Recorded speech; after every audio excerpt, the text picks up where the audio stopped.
All right, we're live streaming on YouTube. Hi, I'm Pam Fox. Welcome to my Bible study. So last week we were going verse by verse through Matthew 24, and we left off right about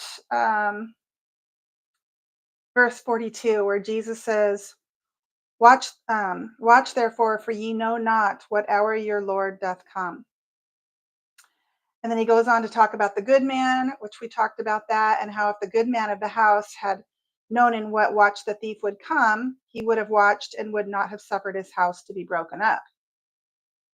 And to me, this is interesting because this good man of the house, um,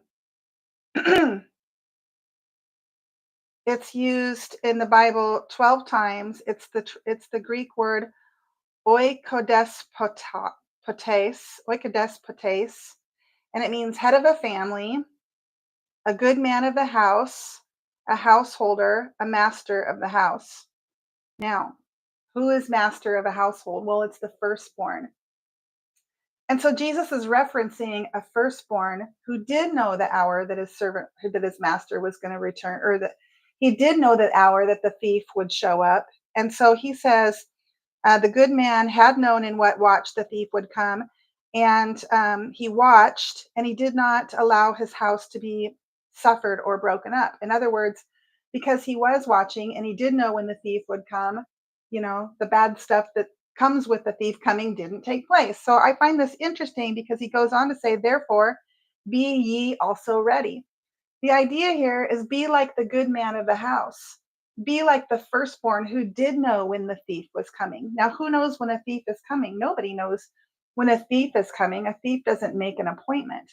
So it's interesting to me that Jesus is talking about this so-called good man of the house who did know when the thief was coming.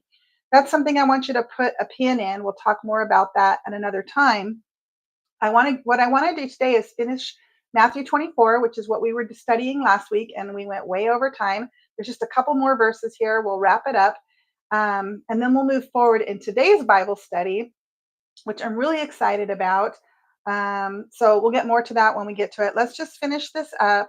He says, "Therefore be ye also ready, like the good man, the firstborn, the head of his household, was ready.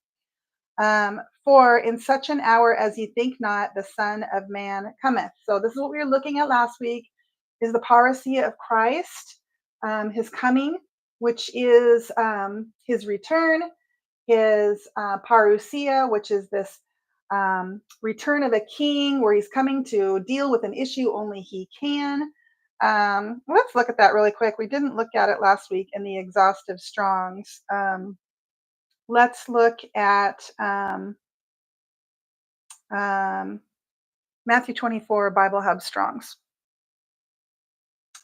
My Bible app, my Strong's Bible app, doesn't have the exhaustive Strong's concordance.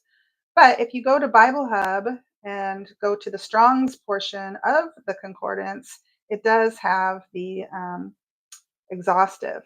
So here we have the Greek word parousia, 3952. And we're going to go down to the exhaustive portion of this, where it's really going deep into this word and the meaning of it. It says to be present, first of all. It's not like a spiritual thing or a flighty thing, it's an actual thing. To arrive, to enter into a situation properly, a coming, especially the arrival of the owner who alone can deal with a situation. It's a technical term with reference to the visit of a king or some other official, a royal visit. Um, and then it also says the parousia is used in the East as a technical expression for the royal visit of a king or an emperor. Okay, the word means literally a personal or the personal presence or being beside. In other words, this isn't a spiritual thing, it's a literal thing. So in the last study, we talked quite a bit about the parousia, went through Matthew 24 verse by verse. Here at the end, Jesus is saying, watch therefore and be ready. He talks about the householder, the good man of the household, he says, therefore be ye also ready.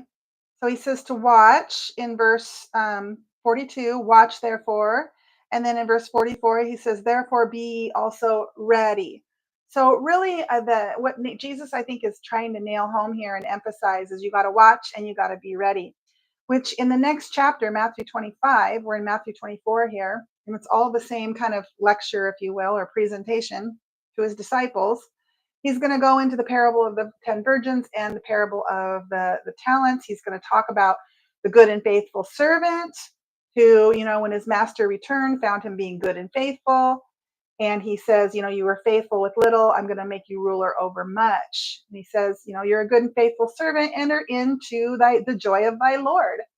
And so Jesus here, really in Matthew 25, he expounds upon this where he says, in verse 45, who then is a good or a faithful and wise servant whom his Lord hath made ruler over his household to give him food in due season? Blessed is that servant whom his Lord, when he cometh, shall find so doing.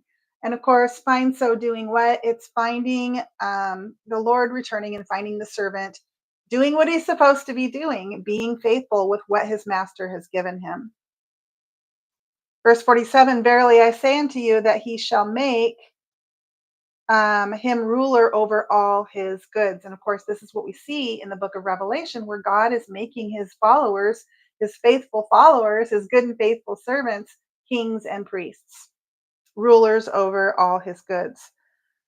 And then the final 4 verses here are a warning that Jesus wraps this up with. He says, and if that evil servant shall say in his heart, my Lord delayeth his coming. Now, we hear this all the time, right? We hear it by secular people. We hear it by Christians. I've said it myself. I've felt it myself. It's this idea of really having a difficult time believing that the Lord could come in my lifetime. It can be a very difficult thing. We hope on it. We love it. We eagerly expect it, and we wait in a state of readiness for it.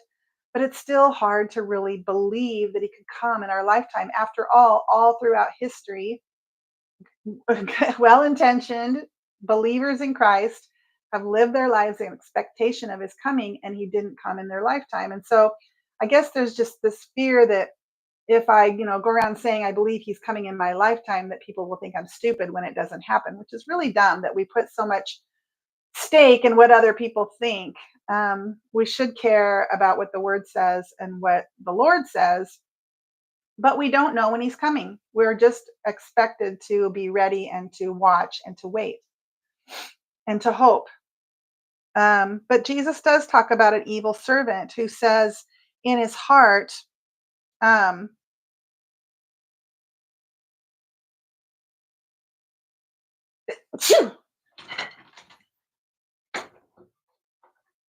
dusty in here, I've been cleaning.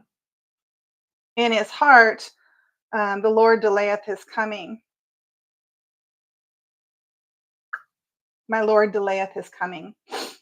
And so, I think this is talking about like when you say, someone says, oh, the Lord could return anytime. And in your heart, you think, oh, I don't know about that. I don't know about that. Or you've probably heard me say, something along those lines too. We just don't know. We just don't know. But yet we hope. The difference between this evil servant that Jesus is talking about, he's going to expound upon it next. Verse 49, he says about this evil servant who says in his heart, my Lord delayeth his coming. He shall begin to smite his fellow servants and eat and drink with the drunken. Okay, so this is really an idea. It's a picture of a servant whose master has gone away, and the servant is convinced that the master is not going to return. And so therefore, I can do whatever I want because I can get away with it. He's not going to return. He's not going to catch me doing good or doing evil. Therefore, I'm going to do whatever I want, and I'm going to do the worst of the worst. At least that's what Jesus is talking about, smiting his fellow servant and eating and drinking with the drunken, which I don't think this just means eating and drinking with people who are inebriated. I think it's talking about non-believers. They're drunken with deceit. I mean, you could apply alcohol to this as well because God tells us not to be sober, not to be inebriated.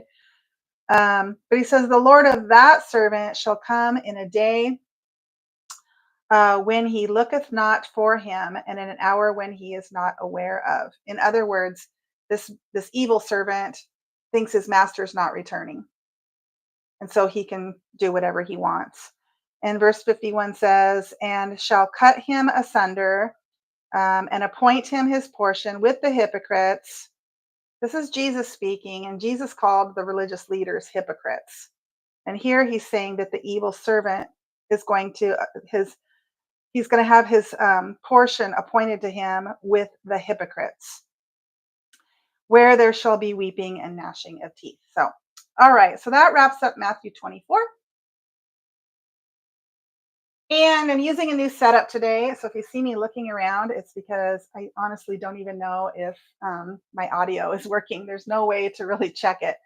So we'll find out. All right, so we're going to move on to this. This is just a little summary of this Bible study that we've been looking at in Matthew 24 about the parousia of our Lord and King Jesus, his royal return. So there's a little way that I like to study the Bible. It's called the 5 W's and the 1 H or something like that. It's the who, where, what, when, why, and the how. And when we ask these questions when we're doing a study, it allows us to go a little bit deeper into the study and really get clarity on what it is that we're learning as we read this particular chapter.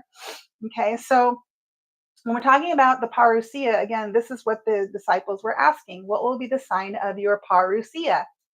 Your coming, when you rise as king and take reign. Okay, what will be the sign of that? Okay, of the parousia. So when we're talking about the parousia and we're learning about the parousia here in Matthew 24, the who are we talking about? We're talking about Jesus, but we're talking about King Jesus. This is the first time we see him wearing a gold crown. We see it when he arrives on the cloud in great power and glory. He's wearing a gold crown. It's the first time he's described as wearing a gold crown. All throughout the book of Revelation, Jesus has descriptors attached to him. And it's when he arrives on that cloud in chapter 14 that he's described as wearing a gold crown. He's a king.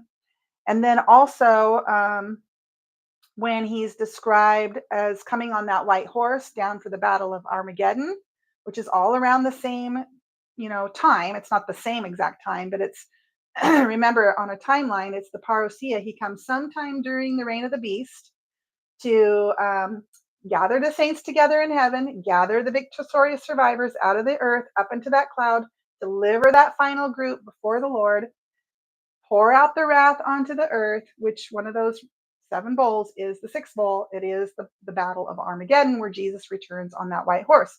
So when he returns on the white horse, we have a descriptor there as well, where he's wearing not a gold crown, but he's wearing many crowns. And we also see everyone in heaven worshiping God and praising God and rejoicing with thanksgiving that our Lord he's taken his position as king and reigning.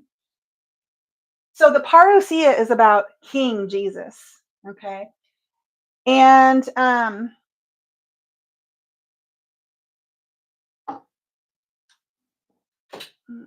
shut this blind. Let's see if we can't get a little bit better, less glare there. Yeah. The what of the parousia are, all of these things we looked at in Matthew 24. Let's review them. First, the sun turns black, the moon turns red, the stars fall from heaven, and the heavens quake. Okay. What else? Then the Son of Man is seen in heaven riding on a cloud with power and glory and speed with the gold crown. This is the sign of the Son of Man that the disciples were asking about. Then he's going to gather the firstborn from the 4 corners of heaven and the 4 corners of earth. Now, this is interesting because when we mesh together the gospel in Matthew and the gospel in Mark regarding this presentation or this sermon that Jesus is giving, it's in Matthew that said that Jesus gathers the elect from the 4 corners of heaven right? And that's it. And it's in Mark that we see Jesus gather the elect from the four corners of heaven and the people from the uttermost parts of the earth. So he's gathering people from heaven and earth. Okay. And so when Jesus returns at his parousia, he wants all of his royal priesthood with him. He's going to gather them all together, all of the believers that are already in heaven, the 144,000 of Israel, the 24 elders, and the multitude.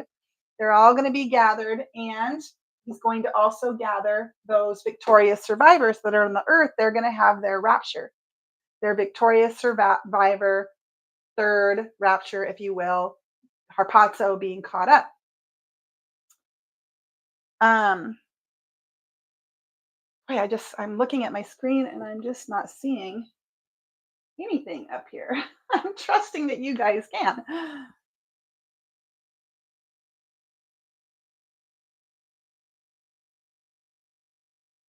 Okay. All right. Well, I apologize if you can't see any of this, but weird. I think the camera is just making adjustments for the light and this the glare off of the. Okay, I think when I come back like this, it's a little bit better. There. I just gotta stand back here and it focuses. Okay, I need one of those pointing sticks. Here we go. I got my Pam's ruler. I've had that. That was a stocking stuffer at Christmas when I was a little kid. I've had it my whole life. Okay, so whoa. So if I stand back here, all right. So he's going to gather the firstborn that are in heaven and on earth, and that includes the reaping of the victorious survivors up to the cloud, where he then will escort the victorious survivors to the throne of God before the Lord on the eighth day. Well, why am I saying that? And then he'll pour out his wrath on those who dwell upon the earth, what I call the dukes, if you've been following me, in the form of the seven bowls. So let's get back to this one. Why do I say Jesus is going to escort the victorious survivors into the throne room of God on the eighth day? Well, again, it goes back to the thread and the theme and the pattern of the firstborn going before the Lord on the eighth day. And so I'm thinking this group will have to have their born on day one, wait for 7 days, go before the Lord on the eighth day. Does it say that in the Bible? Not in that so many words. It's something we figure out based on who God is and how he operates and what he's told us about himself. So I'm thinking that when this group is raptured, Jesus will take them. And we are told that they're going to be caught up to Jesus in the clouds. Okay. So this is the thief in the night rapture. It's when he comes when they don't know, and he's going to just harpazo. This is the Greek word for rapture or to be caught up. And if you ever ask the question, I know I used to ask this question a lot, like, why do Christians think there's going to be a rapture? Like, what why do we not just think people are going to die and their spirits are going to go into heaven? Why do we think like they're going to be taken alive? There's a couple of reasons for this actually, and this actually deserves its own Bible study. But just the one that I'll mention is going all the way back to Genesis. You can read in the early chapters of the book a genealogy where it mentions this guy Enoch who walked with the Lord and he was taken. So this isn't a new concept, this idea of a rapture. It's not a new concept. And he wasn't the only one. Okay.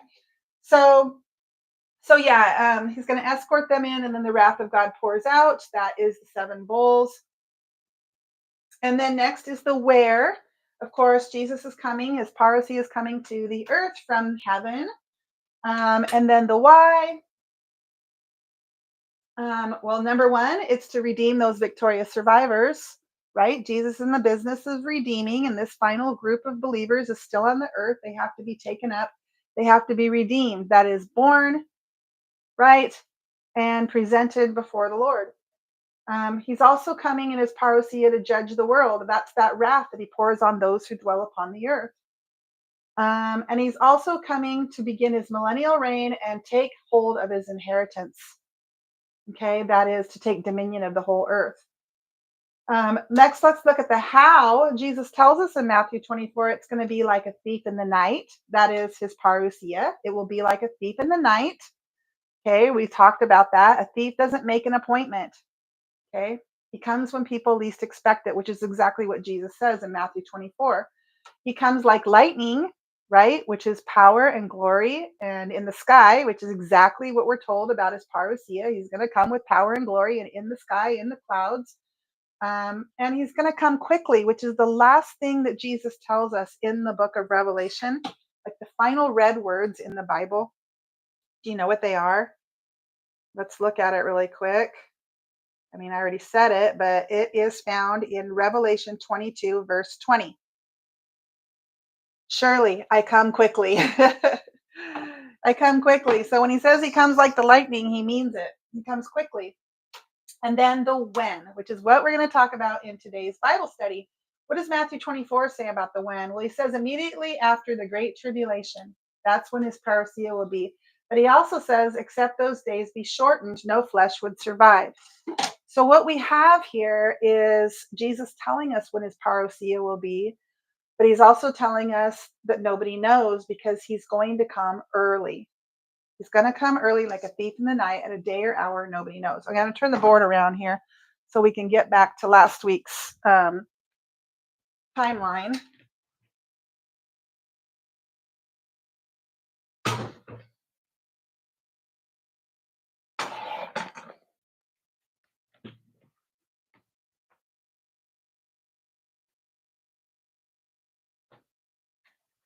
Okay, I get how that works. It wants to focus on me or the board, but it can't do both.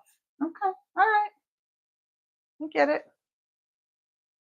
Interesting. Okay, so getting back to last week's timeline, let's just summarize it really quick before we go on. So we started in 2017 with the sign of the woman. If you don't know what that is, go ahead and look it up. I didn't know what it was until 2020. I wasn't watching for it. I wasn't in that mindset of end times thinking. I wasn't watching and waiting for the return of our Lord at that point in my life. In 2020, I discovered this sign of the woman that was fulfilled in 2017, at least I think it was. It seems to have been. You can go and read about it in Revelation 12. It's the great sign. It's the sign of the woman. And it's a starry and planetary lineup in the heavens that is described in Revelation 12 that lined up perfectly as described in Revelation 12 in this eclipse in the fall of 2017. Maybe you remember it was kind of a big deal where I live because it was highly visible. But again, I had no idea that people were saying that this is the fulfillment of Revelation 12's great sign. If indeed it was the fulfillment of the great sign, then you can turn to Revelation chapter 12, verse 1, where it mentions the sign of the great sign of the woman, and you could write September of 2017 in the pages of your Bible, which would make us in the pages of Revelation. Now, are we in the are we in the tribulation? No, I don't think so. Not at all. But are we in the pages of Revelation? I think we are. And that would depend on whether or not that starry lineup was actually the fulfillment of this great sign. But if it was, let's just say it was, that means that we are here in the year 2025, after the year 2017. And what we're waiting for then, if I'm right about this stuff, is the sign of the dragon and the travail of the woman, which is what comes next in Revelation 12, which I did a Bible study a long time ago on Revelation 12 and how it's an interesting thing. Remember that John is being given these visions and he's told to write them down as they're given to him, and he does. He's told to deliver them to these particular churches, and he does. They're commanded to keep or preserve and protect, and they do, and we still have it all today. Thank God. I believe that Revelation is the telling of the end time in great detail. It's the foundation of our eschatology, or how we understand the end times. Yes, there are tons of other prophetic verses that support it, but it is the foundation. And so we have it. And here in Revelation 12, really, the Bible study that I did, what I noticed when I was doing my study was it really felt like as you're reading through the story of Revelation and you get to chapter 12, it just really felt disconnected, almost like the brakes went put on.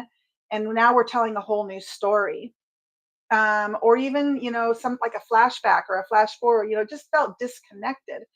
And so, personally, in that study that I did a little research just with the technology that we have. And I found out it's been a long time since I did this, so I don't have all the details clear in my memory, but I did a search on how many words are in the book of Revelation, and I found the heart of Revelation, and it is Revelation 12. It's the heart of the book. And so from there, my understanding was that as you're reading through this story of Revelation, the author then and what was being presented to John, that the brakes were put on, and it was like, okay, now we're going to talk about this. And Revelation 12, in my estimation, is really kind of a highlight of the events, or a timeline of the events of the end time story. Now, are all of the events on that timeline? No, they're not. But the birth of the child, right? And it's catching away or being caught up to God and to his throne is on there. And you would think if the end time story was telling, if Revelation truly is the end time story, there would have to be, I see the who, what, where, why, how, and when. Thanks, Andre. Um, you see it. Okay, good. Um, so if Revelation truly is the end time story, then it should mention something about this so-called rapture that we as Christians are all awaiting, right? It should be mentioned in the Revelation story. And yet we don't see the word, rapture. We see caught up. We see caught up in Revelation 12, which is where we get the word rapture. I've gone over that before. It's the Latin Vulgate had this word rapio or raptire or rapturo. I can't roll my R's very well, but and that was translated into English as caught up. And in the Greek, it's harpazo, this word to be caught up. Um, so there should be something in the story about a so-called rapture if that's what we're looking for and waiting on and hoping for, right? There should be something in Revelation. Well, I believe it's found in Revelation 12 when the child is born and caught up, raptured to God and to his throne. Okay, I believe it's elsewhere in the book of Revelation too, but I don't want to get too far on that. Um, so so the heart of the book of Revelation is telling the story of kind of some of these high points or events that are taking place on a timeline, beginning with the great sign, which is the sign of the woman, and the travail and the sign of the dragon, which take place after the sign of the woman. So when I say you are here, and then the sign of the dragon and the travail, it's from Revelation 12, where we see the sign of the woman first, and then we see another sign, which is the sign of the dragon, and the woman going into travail, which is a birth when we talk about travail, but it's also an invasion. Okay. Okay. Looking at the meaning of the word. Now it's focusing on both. Well, hopefully it'll stay that way. So, what we're waiting on right now in terms of a sign for you and for me, right? Because for anyone that puts themselves on a timeline, they have to figure out where they're at. All right. So, this is where we're at, right? Later, fast forward, others might find themselves, here as a believer during the reign of the beast. And then they would, mark where they're at based on, all these things have already happened, right? But we're here. And so what we're waiting for is the sign of the dragon that's described in Revelation 12, the woman going into travail, which I believe will be an invasion of Israel. Okay.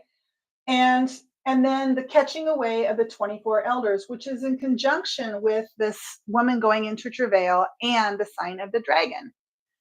We're not going to read that in detail today in Revelation 12, but you can go and read it yourself. It's the sign of the dragon is in conjunction with the child being born and caught up to God and to his throne. Okay. So if we're waiting on anything, in my estimation, it's not on, a tabernacle being built, again, that could be a tent pitched in a day, like the tabernacle of David. And it's not about a treaty being broken, in my opinion. What we're waiting on, in my opinion, is the woman, Israel, to be invaded and for the sign of the dragon, which is what? Well, in Revelation, it's described as, Satan casting a third of his angels to the earth. And I know a lot of Christians believe that that's old church history. It happened a long time ago. Again, personally, I am studying the book of Revelation as though it is the end time story. And so when we take these events that are happening in Revelation 12 and we put them on a timeline, what we see is the sign of the great woman in 2017 here, Israel going into being invaded, and then the sign of the dragon, which is stars falling from the sky. It could be an alien invasion of these, these angels that Satan is casting from heaven, who are rebel and anti-God. They're being cast, and then everyone in heaven is celebrating at that point because all these wicked, rebellious angels are cast out of heaven and they're cast to the earth. And then the abomination of desolation takes place, where the remnant flees into the wilderness, where they are cared for in a place that's prepared for them for 3.5 years. Okay, so we have these different events taking place in Revelation 12 that are telling a portion of this end time story. All right, with all that being said, um, fast forward to the travail, the sign of the dragon, and the catching away of the 24 elders. Followed by great persecution on the earth, where people are dying and going into heaven. The difference between these two is this group is described in great detail. The multitude, they are being persecuted and killed and going, and their spirits are going into heaven, showing up in heaven, and they're told to wait in this place described as under the altar, where they're given a white robe, right? That's their new resurrection body, I think. And they're told to wait until till the rest of their brethren who are being persecuted and killed all arrive in heaven, until everyone's here. This multitude that can't be numbered. Okay, so that's the difference. This group just shows up. They're here. They're in heaven. They're seated round about the throne. I mean, I really do wish we were given more detail about the 24 elders, but we are told in the title alone, 24 elders. 24 is the number of the priesthood. Elder is the word that describes firstborn. They're wearing gold crowns. They're seated on thrones. They're kings. And they're wearing white robes, and they're holding vials of incense. They're priests. They're kings and they're priests. Okay. So those 24 elders, they show up in heaven. John sees them as a group. Okay. And then in Revelation 12, we're told that the man child is born. Okay. And he's caught up to God and to his throne. So there's a birth that takes place, and then there's a catching away. And if you know me, I believe that there has to be this 8-day week fulfilled, where the birth takes place on the first day, you wait for 7 days, and you go before the Lord on the 8th day, as the high priest escorts you before the Lord as an offering, as first fruits. First fruits belong to God. Okay, so, and then I filled in some of these things. Here on the day of abomination, we have the remnant flees into the wilderness. It's the day the harlot is destroyed. A third of the earth dies. The 2 witnesses are killed, and the 144,000. I think they may have their 8th day on this day. I mean, I have them going up here. It's, I'm not really sure. I'm a little bit confused on the timeline based on the clues that were given. The 144,000, I believe they'll have an 8-day week as well, with a birth on day 1 and a going before the Lord on the 8th day. We do know they have to be in heaven before the beast stands in the holy place and declares that he's God. Okay, so it could be early in the morning on this day, or it could be the day before. I'm not sure. But it's all around the same time. And then on this day, the 3.5 years begin. And the parousia has to come somewhere during the 3.5 years. Now, at his parousia, we just went over this. The sun turns black, the moon turns red. There's mourning. Those who dwell upon the earth are crying out to the mountains, fall on us and hide us from the face of him who sits upon the throne. The sign of the Son of Man. Also, that's the rapture number 3, the gathering of the victorious survivors up into the cloud. It's also the gathering of the elect in heaven to meet them all together. And it's when God's wrath is poured out in the form of the 7 bowls. Okay, so that's a little bit of a summary. What I want to do next is talk about what we came here to talk about, which is the when of our rapture. All right, so So this, you guys, I got to tell you, this actually, when I was studying this, so remember we were studying the day of Jubilee. And remember, I told you that I thought it would be cool if we could know like how long it's been since Israel entered into the promised land, so we could know like when the next year of Jubilee would be on or at least get close to it, on God's calendar. And I just couldn't quite figure it out. Well, I was laying in bed late one night. This has been like 3 weeks ago now. This Bible study has been, in the works.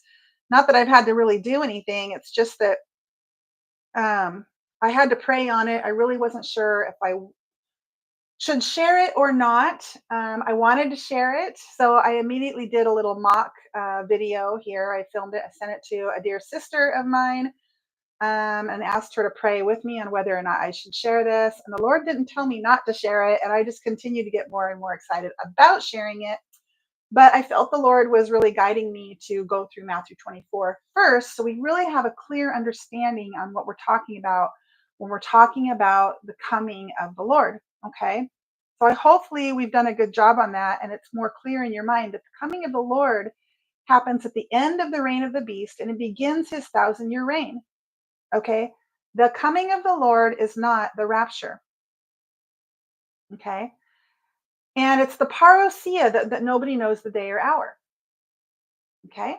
So then, can we know the day or hour of our rapture? Maybe, maybe not. I don't know. But I'm going to share with you guys what I discovered in a wee hour, early morning Bible study as I woke up in the night and had some questions and grabbed my phone and started to do. And what I discovered literally made me throw my phone across the room and say to God out loud, what am I supposed to do with this? Literally, I was so filled with joy and shock and amazement, and followed by, what have I done? you know, I was asking the questions and I felt like the answers finally came, even though I'd already decided, I don't need to know the answer to this stuff. I'm going to set it aside and just let the loose ends lie over here. But it came back to me in the night. I grabbed my phone and I started asking a little bit different questions and doing a little bit different calculations. And this is what I want to share with you today. All right, so we got to go back to the year of Jubilee that we were studying about. And we have to start with, remember that God said that the nation of Israel had entered the promised land, and for 490 years, let me get our timeline going up here. Okay. We'll make year 0 when they entered the promised land. Okay. 490 years. Okay. 490 years. They were in the promised land for 490 years when God intervened and said, you know what? It's been 490 years and you have not honored the sabbatical year. He said there have been 70 sabbatical years. And what I'm going to do is call this 70 sabbatical years. I'm going to call it 70 years of sabbatical debt. Okay. So 70 years of sabbatical debt. All right. At this year, and I'm going to keep emphasizing this because it's actually really important. At the year 490 is when God said, it's time to collect on this year, this debt of 70 years of sabbatical debt. And what happened was he allowed them to be invaded by Babylon. They were defeated and they were taken hostage into Babylon. And so Israel wasn't emptied. It wasn't like every single soul and it was just like this desolate desert. It was many were taken hostage, many were killed, and Israel became, it was very much changed in that much of the people were gone, right? And then new people moved in, others moved in.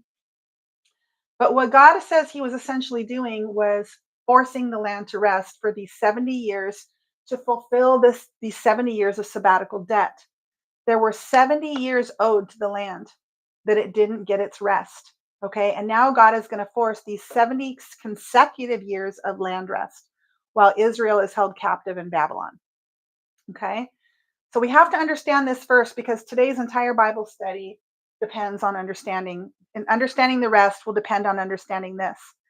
This is telling something both about how God operates And it's also telling us something about how God operates within the year of Jubilee, right? Because the year of Jubilee isn't just a year, it's a cycle, right? So we know that there are 7 days in a week, and we have no problem with that. Our brain comprehends that. But these guys understood 7 years to be a week too, right? 7 days in a week, it's a week of days.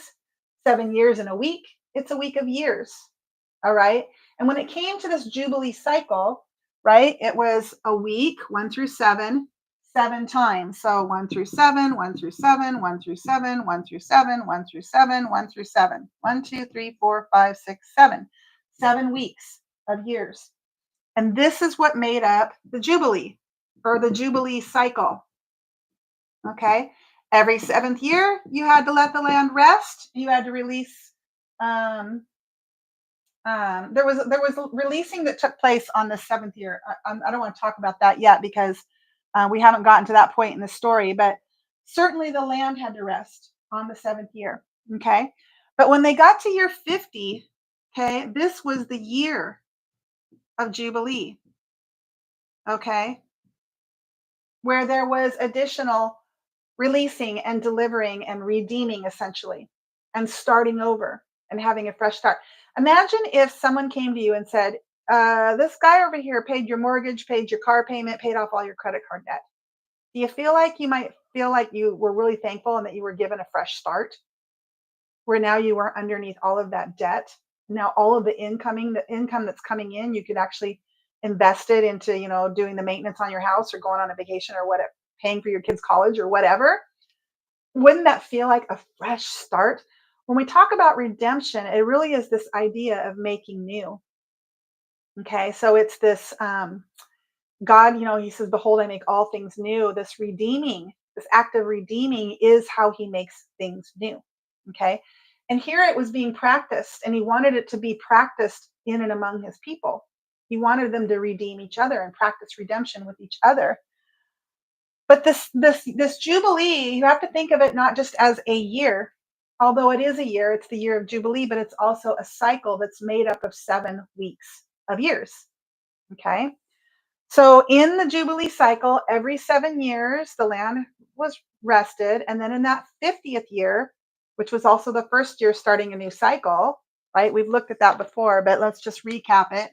You've got year 1 through 49, and then you start another cycle, year 1 through 49. Oops, 49. But when you start this new cycle, year 1 is also year 50, right? 49, 50. All right. So with that in mind, the Jubilee isn't just a year, it's a cycle that involves redeeming every 7th year, letting the land rest, okay? And then on that 50th year, it was a total release of debt and of slaves and of land. And of course, when we apply that to us, we're not talking about owing God money when we talk about debt. We're talking about sin debt, redeeming sin debt, forgiving sin debt. Okay, so getting back to this, Israel entered the land and was there for 490 years. This is when God intervened. Okay, God intervened. So it tells us about how God operates, that he intervenes when there's 70 years of debt. And it tells us that um, the cycle, the Jubilee cycle, is comprised of 7 weeks of years. Okay, it's one animal, right? A month isn't just a month. It's there's so many days in a month. A year isn't just a year. There's so many, 365 days in a year. And a week isn't just a week. There's 7 days in a week. They go together. Okay.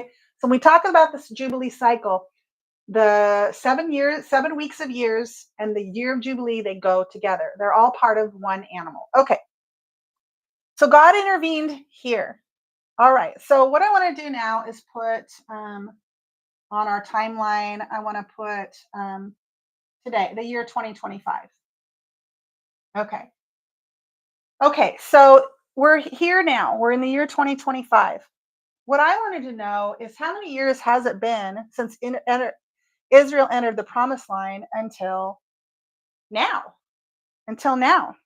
Because what I was curious of, because I'm hoping our Lord returns soon, personally, I was curious if we were anywhere close to 70 years of not sabbatical debt, but of Jubilee debt.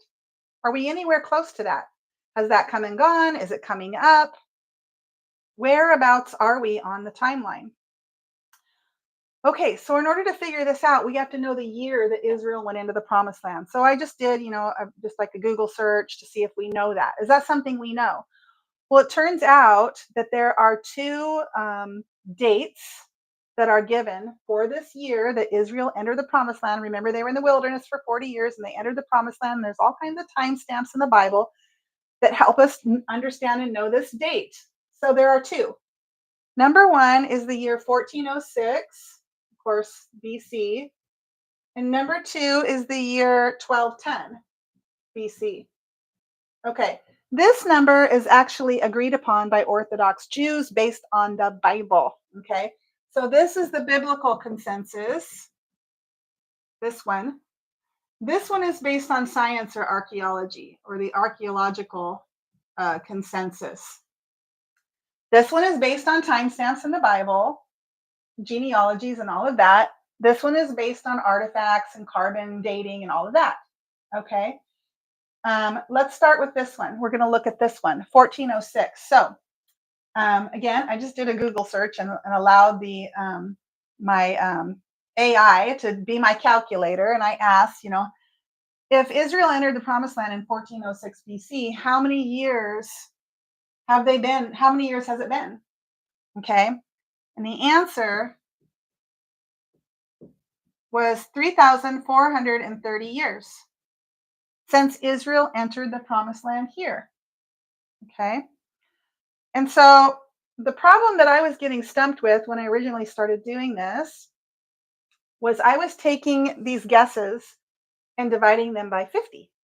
Okay. And I was thinking if I could come up with a number that didn't have a remainder, that would be really cool because that would be the year of Jubilee, is what was going on in my mind. But I couldn't do that.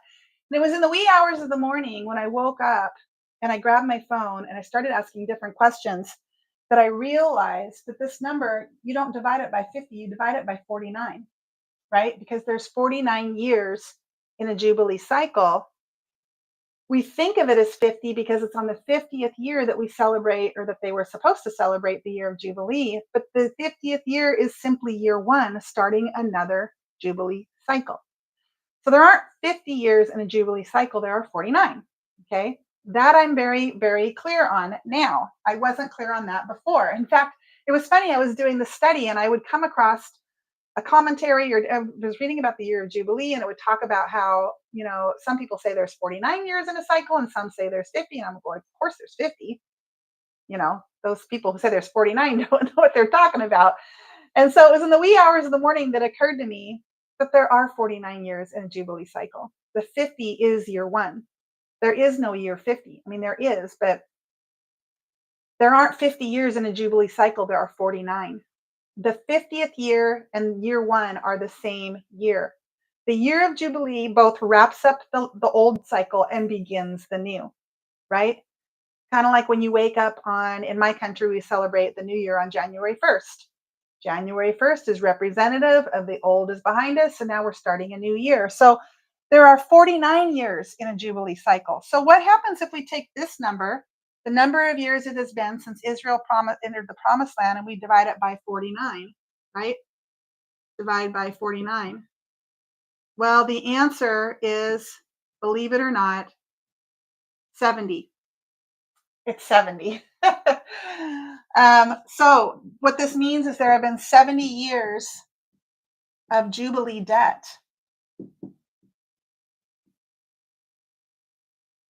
Okay, here, now in the year 2025. This fall, remember the year of Jubilee began in the fall on the Day of Atonement, is what God said. It begins on the Day of Atonement in the fall. So this fall will wrap up the 49th year, meaning this fall will begin the first year of a new Jubilee cycle. It's the year of Jubilee. So maybe you can see why when I woke up at the night and I'm with, my calculator and my phone and I'm like, I came up with this number 70. I was like, threw my phone across the room and said, God, what am I supposed to do with this? If I'm right about this, and what I have to be right about are a couple of things. One, this number has to be accurate, that as Israel entered the promised land on this year, 1410 BC or 1406 BC. And two, I have to be right about what I'm assuming about God, in that when it comes to the Jubilee cycle, he cares about debt and he intervenes when it comes to debt and he makes right on that debt and he calls the debt when there's been 70 years of debt. What he did here. And this fall, in the year 2025, there will be 70 years of Jubilee debt. It almost seems impossible, doesn't it? That since Israel entered the promised land, there have only been 70 years of Jubilee debt. But when we divide this number by 49, we get 70. So, what happens then if I'm right? If I'm right, the year of Jubilee will begin here, but it won't be a year of Jubilee. It'll be 70 years. Okay, remember I was talking about how the 24 elders go up and the multitude and the 144,000. And if indeed that's a year of Jubilee, if you watch my video that I did on the year of Jubilee, I think 2 or 3 weeks ago, then the victorious survivors, it seemed like they would have to go up in that same year too, to all be redeemed during the year of Jubilee. Well, guess what? If it's a 70 years of Jubilee, 70 consecutive years of fulfilling, canceling, making up, forgiving this 70 years of debt, then those victorious survivors wouldn't have to be redeemed necessarily or taken up in the same year that the 24 elders are taking up. I mean, let's pray they will. Let's pray they'll be taken up in that same harvest year in the summer, right? The 24 elders in the fall, 144,000 in the spring, and the victorious survivors in the summer. Let's pray that's the case. But even if it's not, if this is right, 70 years of redeeming, right? Which actually makes sense because remember when, let's go back to,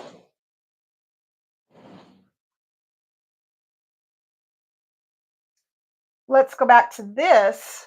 I mean, if I'm right, the year of Jubilee would begin here when the 24 elders go up, would begin the year of Jubilee in the fall of 2025 to fulfill or forgive those 70 years of Jubilee debt. What happened when there were 70 years of sabbatical debt? God said the land has to rest. What will happen when there are 70 years of Jubilee debt? God will say, let the redeeming begin, right? Declareth the Lord. Let the redeeming begin. And so what do we see? Of course, we see the 24 elders show up before the throne, singing their song of redemption. Same thing with the 144,000, show up before God, singing their song of redemption. Same thing with the victorious survivors. They show up before God, singing their song of redemption, and Jesus is present every time. He is our high priest. He is bringing the first fruits into God's heavenly barn and offering them to God because first fruits belong to God. Okay, but when it comes to Jesus's return, remember one of the things he's coming to do, we talked about it on the other side of the board, is to lay claim to his inheritance, which is what? Well, one of the things is to take dominion of the whole world. And who has it when he returns? It's the beast. All right. So when the beast is released from the world and delivered into the lake of fire, which is what the book of Revelation tells us will happen at the parousia, well, not at the parousia, but at the sixth bowl, which is part of the parousia, Satan will be released from the throne and delivered into the lake of fire. That's his quasi redemption. And the land, remember, the land is part of this whole year of Jubilee, release and deliver. The land that the earth, right, that Satan or that the beast had dominion over for those 3.5 years, It's going to be released from Satan and delivered back to who it belongs to, which is Christ. Why does it belong to Christ? Well, it's his inheritance. And of course, later at the end of 1,000 years, he's going to give it all to God because God says everything belongs to me. And then God's going to give everything to Jesus. But so we even see, the redemption, this year of redemption extending beyond that year in terms of the land being redeemed, the earth, right? Um, so who knows what all is going to be redeemed during these 70 years of Jubilee debt being honored or being really just God intervening and saying, you didn't do what you were told, so I'm going to do it. I'm going to do it. I'm going to redeem everything.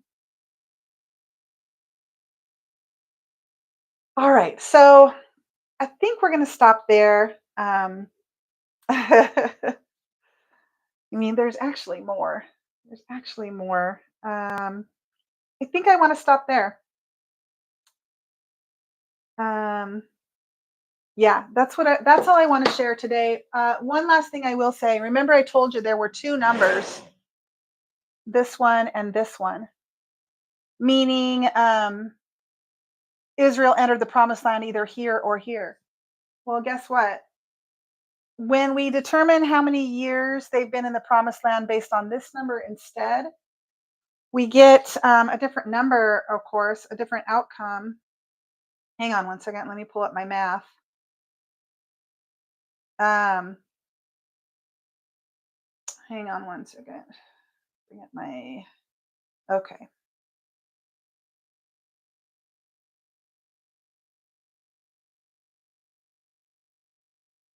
Okay. So when you use the later date, the year 1210 BC, and you divide that number, which is actually instead of 3430, the number is 3235, and you divide that number by 49, it's also divisible by 49, believe it or not. But the answer isn't 70, then the answer is 66. 66. All right.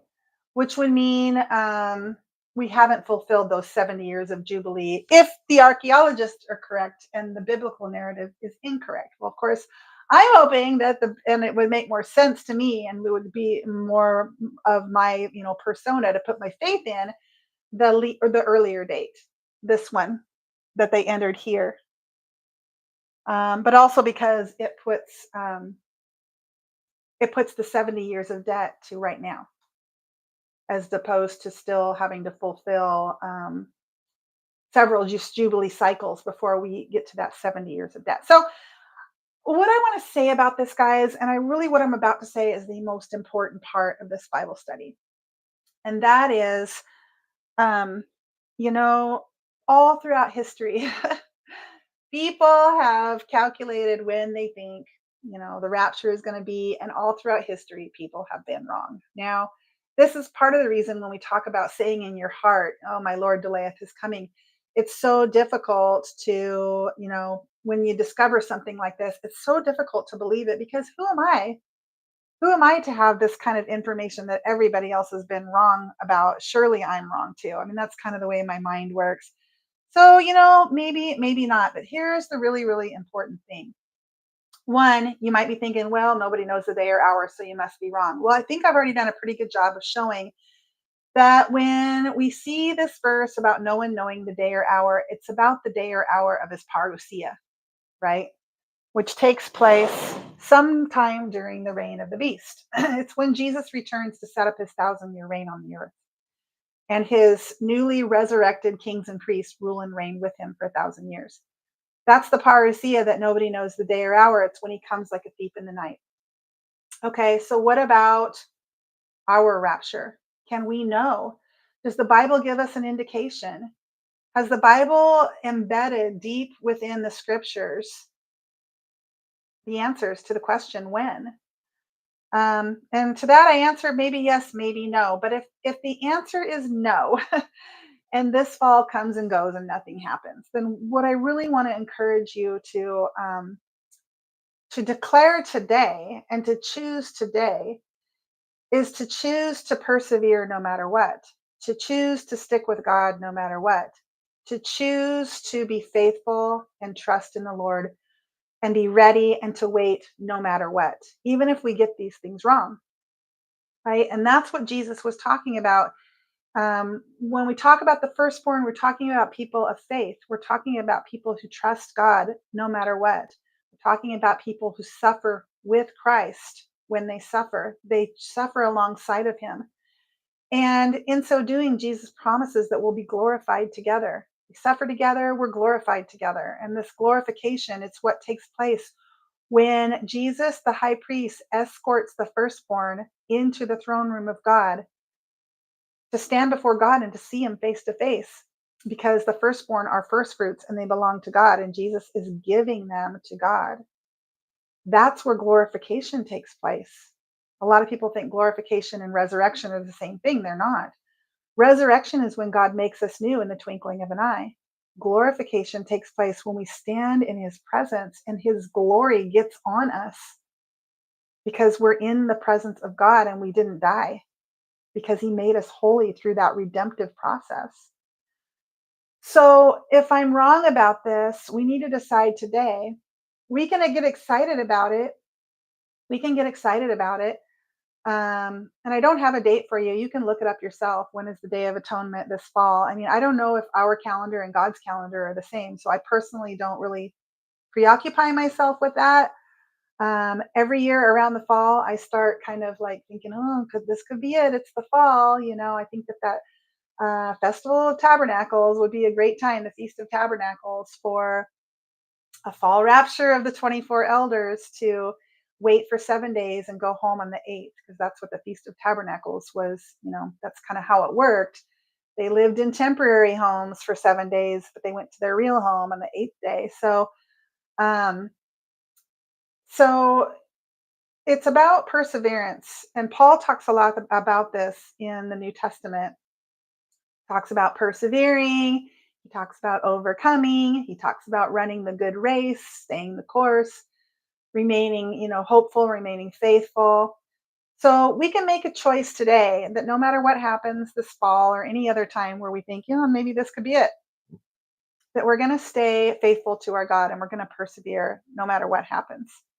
And this is what God is looking for. It's what he's looking for. So maybe these little, revelations like I had in the middle of the night, like this one, is real and he's coming this fall. Or maybe it's a test to see if I have what it takes to, when that day comes and goes and he doesn't come for us, am I going to stay faithful? Am I going to keep opening up my Bible, keep studying my Bible, keep, presenting my Bible studies as I feel called to do? Am I going to keep doing that? And I just want to, decide today that yes, I will. Yes, I will. And I hope you do too. Remember that when Jesus, we talked a little bit about it today, this idea of being faithful with the little that God has given you. We each need to take inventory of what God has given us. Has he given you a spouse? Has he given you children? Work, ministry, what has God given you? Has given you a home? Do you take care of that home? God expects us to care about the little bit that he's given us. And if he finds us caring about the things that he's given us when he returns, we're going to be given so much more. Okay. And, we get to enter into the joy of the Lord as a good and faithful servant. So it really comes down to faithfulness, being faithful with what God has given you. So take inventory of what God has given you. Ask yourself, am I being faithful with it? God's not expecting you to be perfect with what he's given you, but he expects you to try to be faithful with it. He expects you to try to be faithful with it. So with all that said, thank you so much for watching. God bless you guys, and we'll see you on another video.